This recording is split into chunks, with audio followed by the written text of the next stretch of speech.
3 jours. Il m'a fallu 3 jours entiers pour lire seulement 2 chapitres. Les acides aminés et les glucides. 2 chapitres que n'importe quel étudiant en médecine lit, comprend et referme en seulement une après-midi. Moi, il m'a fallu 3 jours assis du matin au soir à mon bureau. Et tu sais pourquoi? Pas parce que c'était trop dur ou que j'étais trop bête, mais parce que j'étais incapable de tenir plus de 5 minutes sans tendre la main vers mon téléphone. 5 minutes, ça c'était mon record de concentration. La situation que je viens de te décrire, je l'ai vécue il y a 2 ans avant ma rentrée en passe. Et aujourd'hui, je suis en 3e année de médecine. Et je vais être honnête avec toi dès la première minute. Entre ces deux versions de moi, il ne s'est rien passé de magique. Pas de déclic, pas de coach, et pas de matin où je me suis soudainement réveillé motivé. J'ai juste fini par comprendre une chose que personne jusque-là ne m'avait expliqué clairement. Et une fois que je l'ai compris, tout a changé. Cette chose, je vais te l'expliquer dans cette vidéo. Et si tu vas jusqu'au bout, je t'assure que tu ne verras plus jamais la discipline de la même manière. Allez, on y va.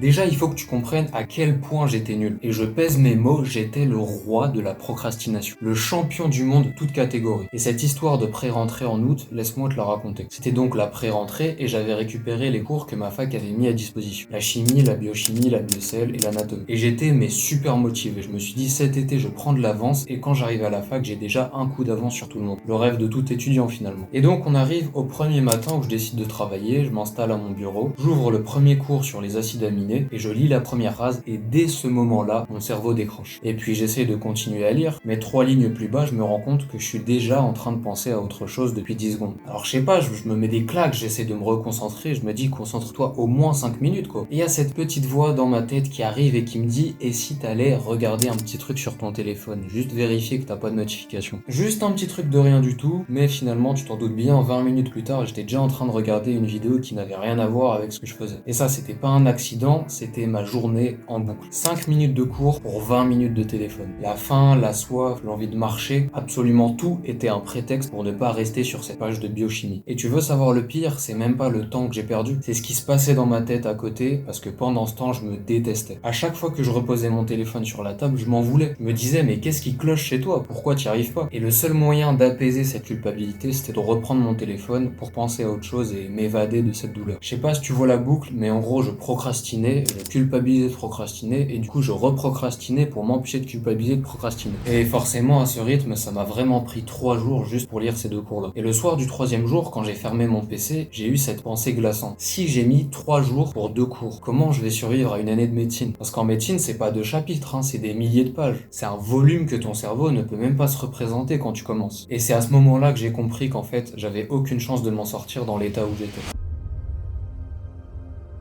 Alors comme tout le monde, j'ai cherché des solutions, mais c'est à ce moment-là que j'ai commencé à faire beaucoup d'erreurs. Ma première erreur, ça a été de chercher un maximum de motivation. Je me la butais vraiment, tu sais, aux vidéos de motivation qu'on trouve partout sur les réseaux. Je regardais ça et après je me sentais invincible. Je me disais, ça y est, demain je suis une machine, j'explose tout. Sauf que le lendemain, la machine, elle restait au lit. Parce que la motivation, c'est une émotion, et une émotion, par définition, ça passe. C'est comme remplir une baignoire sans bouchon. Tu peux y verser autant d'eau que tu veux, elle se vide aussi vite que tu la remplis. Ma deuxième erreur, ça a été de vouloir forcer. Aller chercher au plus profond de moi de la volonté pure. Serrer les fesses un maximum et juste m'obliger. Je me disais, aujourd'hui tu travailles 5 heures, point final. Et tu sais combien de temps je tenais ce genre de promesse? Seulement 1 ou 2 jours, mais jamais plus. Parce que le matin, je partais comme un fou, comme un sprinter. Sauf que le soir, j'étais totalement cramé et vide. Et le lendemain, souvent, je touchais même plus à mes cours tellement j'étais dégoûté de l'effort. Parce que la volonté, c'est comme une batterie. Plus tu l'utilises dans la journée, plus elle se vide. Et tu te doutes bien que compter uniquement là-dessus pour tenir une année entière, c'est la garantie de t'essouffler un moment ou un autre. La 3e erreur que j'ai faite et la plus sournoise de toutes, c'est de vouloir tout le temps attendre d'être au bon moment pour travailler. Tu sais, vouloir attendre le lundi quand t'es au calme, que tu peux travailler tranquillement. Sauf qu'en fait, le bon moment pour travailler où t'as envie de travailler, il arrive jamais. L'envie d'apprendre les 23 acides aminés, elle va jamais apparaître par magie comme ça. Si tu attends d'avoir envie, tu vas vraiment juste attendre toute ta vie. Et pendant des semaines, j'ai vraiment tourné en rond comme ça, avec volonté, acharnement, échec et culpabilité. Et j'étais vraiment persuadé d'avoir un problème, d'avoir un défaut de fabrication. Je me disais que les gens qui avaient vraiment de la discipline et de la volonté, ils étaient nés avec un truc en plus. Et c'est exactement là que je me trompais, parce que l'idée que la discipline c'est juste un trait de caractère ou un don, c'est le plus gros mensonge que je me suis raconté.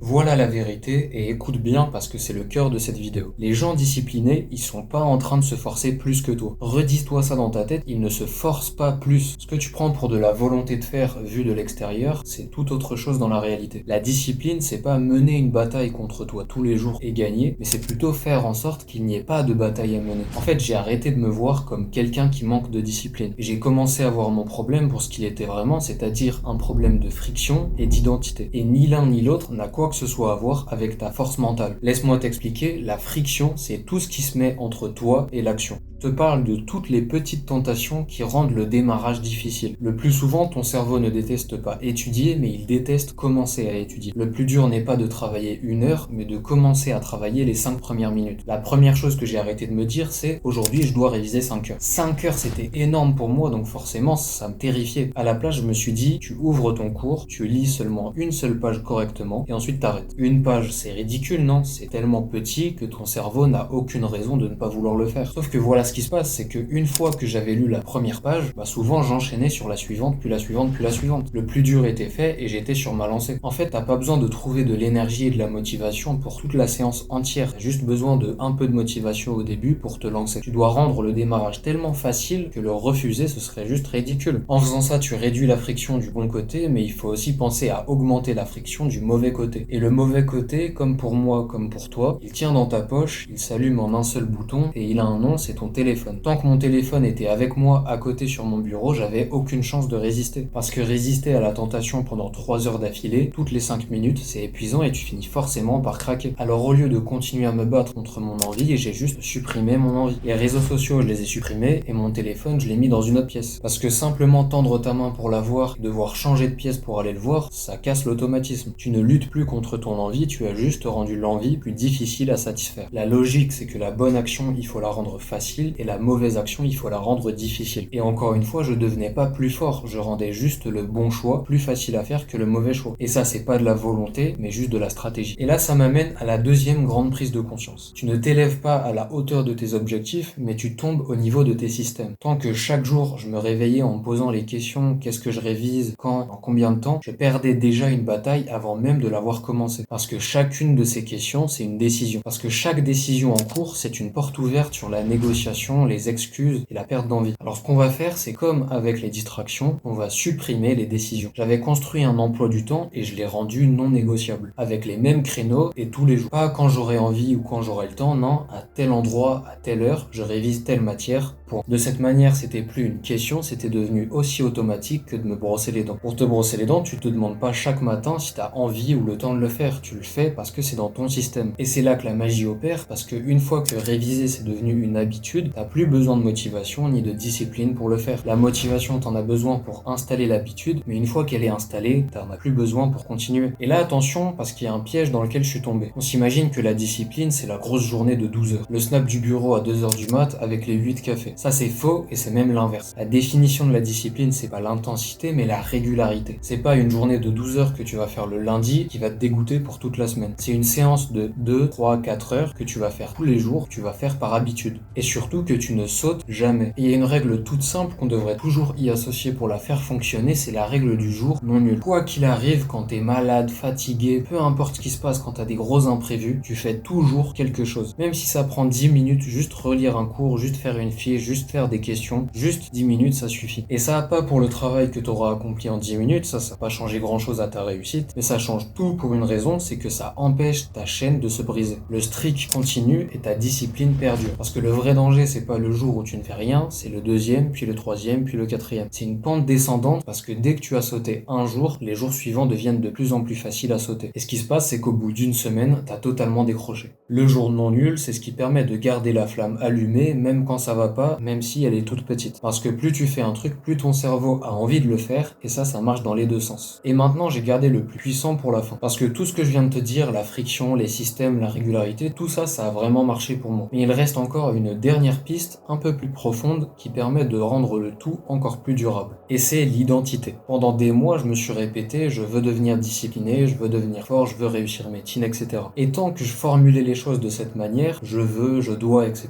chaque séance de révision restait un combat. Parce qu'au fond de moi, je restais le mec qui galère. Et un jour, j'ai changé un tout petit truc dans la phrase que je me répétais. J'ai arrêté de me répéter, je dois travailler, et j'ai commencé à me dire, je suis quelqu'un qui travaille. Ça paraît anodin, mais ça l'est pas du tout. Parce que la première phrase, c'est une contrainte. C'est une contrainte extérieure qui t'agresse contre laquelle ton être se défend. Alors que la deuxième, c'est ton identité. Et un être humain fait toujours ce qui est en accord avec son identité et son image. Tu ne te bats pas contre ton identité, mais tu la suis. Et chaque chose que je devais faire, j'ai arrêté de la voir comme une contrainte, un truc que je devais faire que j'avais mis dans mon planning. J'ai commencé à la voir comme un vote. Un vote pour la personne que je voulais devenir. Et au bout de centaines de petits votes réguliers, c'était plus un rôle que je jouais, mais c'était devenu la personne que j'étais vraiment. J'avais plus besoin de me forcer à étudier, au même titre qu'un athlète de haut niveau ne se force pas à aller s'entraîner, parce que c'est ce qu'il est. Est-ce que tu te souviens de quand je t'ai parlé de cette boucle, quand je procrastinais, que je culpabilisais, et que je procrastinais pour ne pas culpabiliser? Ce que j'ai fini par comprendre, c'est que tu ne peux pas te détester pour devenir discipliné. La haine de soi et la culpabilité, ça ne te pousse pas à travailler, ça t'en empêche. Parce qu'un cerveau qui se sent attaqué, menacé et jugé même par nous-mêmes, c'est un cerveau qui veut fuir. Et fuir, dans notre cas, ça s'appelle procrastiner. Apprends à te pardonner de tes erreurs, parce que la culpabilité ne fait que te faire perdre encore plus d'énergie. La vraie discipline n'est pas dure avec toi. Elle est ferme, mais elle permet de t'élever.